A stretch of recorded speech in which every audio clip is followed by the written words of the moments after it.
Et Aliou Ba, en tant que leader d'opinion, est mieux placé, plus que tout autre, de dénoncer cette réalité-là. On l'a démontré en vertu de l'article 4 de la charte des partis politiques qui lui donne le droit, en tant que leader d'opinion, de faire la promotion de la démocratie, de l'état de droit et de la souveraineté populaire qui appartient bien entendu non pas à un individu, mais au peuple de Guinée. Bonjour. Présentez-vous. Attendez, parce que là, le cadrage... Bonsoir, maître. Et là, vous sortez de la salle d'audience où le conseil d'Aliou se tient actuellement. C'est la deuxième journée, vous avez fait le plaidoirie, la partie du parquet a fait sa réquisition. Quelles sont vos impressions, qu'avez-vous à dire par rapport à ce qui s'est passé au cours de la première journée? Écoutez, on a l'impression que le parquet lui-même a été forcé à engager cette procédure. La réquisition au tout n'a pas pris même 30 minutes dans ce dossier. On a compris que les instructions c'était de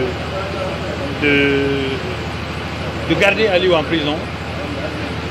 L'objectif c'est de l'éteindre, de l'empêcher de s'exprimer. C'est pour ça que nous avons placé notre plaidoirie sous l'angle des droits de l'homme. La liberté d'expression, la liberté d'opinion. M. Aliou Ba n'a jamais parlé d'un chef d'État, il a parlé des dirigeants. Il a dit que les dirigeants, bien entendu, sont incompétents. Ce qu'on a démontré la réalité, parce qu'aujourd'hui vous avez des kidnappings, vous avez bien entendu des Guinéens, certains perdent la vie. On ne sait pas qui est le fait. Et l'article 37 de la charte de la transition fait du CNRD responsable ou garant de la sécurité des citoyens. Et bien entendu, si les citoyens ne sont pas en sécurité, disparaissent, eh bien, en tant que peuple, on a des comptes à rendre, à demander au CNRD. Et Aliou Ba, en tant que leader d'opinion, est mieux placé, plus que tout autre, de dénoncer cette réalité-là. On l'a démontré en vertu de l'article 4 de la charte des partis politiques qui lui donne le droit, en tant que leader d'opinion, de faire la promotion de la démocratie, de l'état de droit et de la souveraineté populaire qui appartient bien entendu non pas à un individu, mais au peuple de Guinée. Voilà. Maître, que dites-vous du changement du rôle? La semaine passée, c'était l'État qui était inscrit. Aujourd'hui, il n'y a rien. Dites-nous.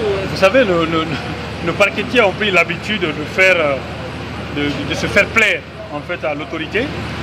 En réalité, le général n'a jamais demandé à ce qu'on engage des poursuites contre quelqu'un. Il n'est pas plaignant dans cette procédure, parce que M. Aliou Ba ne lui a imputé aucun fait particulièrement à lui. Il a dit que les dirigeants sont responsables de ce qui se passe parce qu'ils ne prennent pas leurs responsabilités. Donc, si le parquet ce jour-là a mis partie civile, on a dénoncé le fait que ça n'a rien à voir, c'était une manière d'impressionner l'opinion et le juge.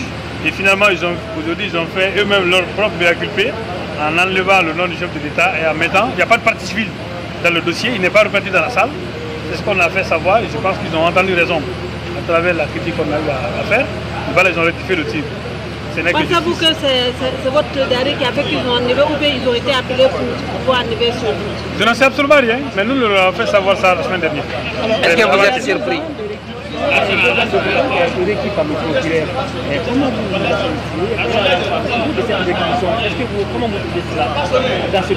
Non, à supposer même que le délit était constitué, ce qui n'est pas le cas. Le ministère public a visé 3 lois. Non seulement le code pénal, le ministère public a visé également la loi sur la cybercriminalité, mais aussi la loi portant protection de certaines personnalités. Sauf qu'aucune de ces lois ne doit s'appliquer pour 2 raisons. La première, c'est que les faits reprochés à Aliou Ba, les propos qu'il a tenus, c'était par voie de presse. Et la loi sur la liberté de la presse, c'est elle qui doit s'appliquer. Deuxièmement, cette loi est une loi organique. Le code pénal, la loi sur la cybercriminalité et la loi qui protège certaines personnes constituent des lois ordinaires. Donc il ne peut pas s'appliquer devant la loi sur la liberté de la presse. Dernière chose, c'est que il y a une disposition, en tout cas 1010 du code civil, du code pénal, qui précise que lorsqu'il y a un conflit entre une loi spéciale et le code pénal, c'est la loi spéciale qui doit s'appliquer, mais à condition que la loi spéciale soit plus favorable à la personne poursuivie. Et la loi spéciale ici, à la matière, c'est la loi sur la liberté de la presse, qui ne prévoit qu'une peine d'amende et non une peine d'emprisonnement. Ça, c'est si le délit est constitué, mais le délit n'est même pas constitué en la matière, parce que Aliou Ba n'est poursuivi que sur la base de ses opinions. Merci, Merci.